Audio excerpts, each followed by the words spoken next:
আসসালামু আলাইকুম প্রিয় দর্শকবৃন্দ, স্বাগতম রহস্যময় ছাতার নিচে সিরিজের নতুন পর্বে। আজ আমরা প্রবেশ করব সবচেয়ে ভয়ঙ্কর অধ্যায়ে। 1995 সালের অমীমাংসিত রহস্য আবারও জেগে উঠছে। সাবিয়ার সামনে আসছে এমন কিছু সত্য যা তার জীবনকেও ওলটপালট করে দেবে।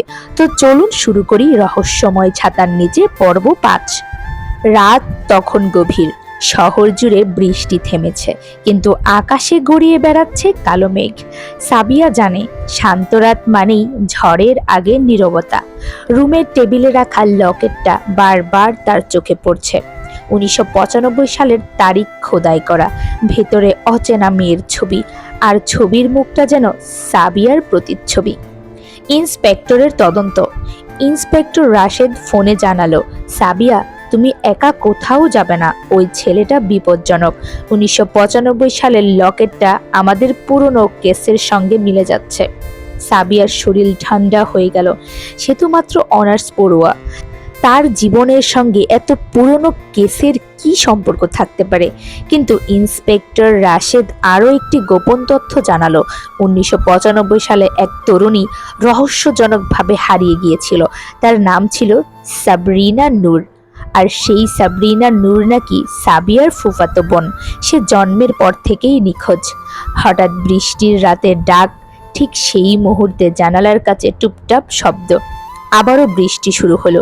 সাবিয়া ভয় পেয়ে জানালা বন্ধ করতে গেল, কিন্তু দেখলো বাইরের রাস্তায় সেই ছেলেটি দাঁড়িয়ে, ছাতা হাতে, অন্ধকার মুখ, কিন্তু তার ঠোঁটে অদ্ভুত এক হাসি।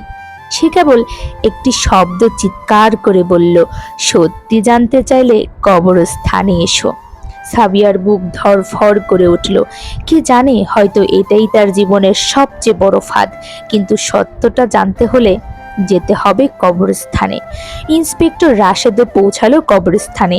মোমবাতির আলোয় এক পুরনো কবর দেখা গেল, সাবরিনা নূর, 1995। কিন্তু ভয়ঙ্কর ব্যাপার হলো, কবরের মাটি যেন নতুন খোঁড়া। মনে হচ্ছে কেউ সম্প্রতি সেখানে এসেছে। হঠাৎ অন্ধকার ভেদ করে কানে এলো ভয়ঙ্কর হাসি। রহস্যময় ছাতাধারী বেরিয়ে এলো গাছের আড়াল থেকে। তার হাতে লাল কালি ভেজা এক ডায়েরি। সে বলল, তোমাদের পরিবারই আমাকে শত্রু বানিয়েছে। 1995 সালে যা ঘটেছিল সেটা আসলেই কি কবরের নিচে চাপা পড়ে আছে, নাকি তোমার রক্তের বয়ে নিয়ে চলেছে সেই গোপন ইতিহাস? ডায়েরির ভয়াবহ সত্য। ইন্সপেক্টর রাশেদ এগিয়ে গিয়ে ডায়েরি ধরতে চাইল, কিন্তু ছেলেটি গর্জে উঠল, না, এই ডায়েরি পড়লে সব শেষ হয়ে যাবে। সাবিয়া, তুমি কি প্রস্তুত সত্য জানার জন্য? সাবিয়া কাঁপতে কাঁপতে মাথা নাড়ল। ছেলেটি ডায়েরির প্রথম পৃষ্ঠা খুলে দিল। সেখানে লেখা, 1995 সালে সাবিয়া নূরের মৃত্যু দুর্ঘটনা ছিল না, সেটা ছিল খুন। মুহূর্তেই বাতাস কেঁপে উঠল। সাবিয়ার মাথা ঘুরতে লাগলো। যদি সত্যি খুন হয়, তবে খুনি কে ছিল? তার পরিবার, নাকি এই রহস্যময় ছাতাধারী সেই কাহিনীর উত্তরাধিকারী? শেষ দৃশ্য। ঠিক তখনই ডায়েরির হাওয়ায় উড়ে গিয়ে কাদায় পড়ে গেল। পাতাগুলো ভিজে একসঙ্গে আটকে গেল। ছেলেটি জোরে চিৎকার করে বলল, আমি শীঘ্রই ফিরে আসব, ঝড় নিয়ে, রক্ত নিয়ে। বজ্রপাতের আলোয় তার ছায়া মিলিয়ে গেল কবরের পাশে। সাবিয়া আর ইন্সপেক্টর রাশেদ হতবাক দাঁড়িয়ে রইল। পরবর্তী পর্বে জানা যাবে কে খুনি আর কেন সাবিয়ার জীবন সেই পুরনো খুনের সঙ্গে জড়িয়ে আছে।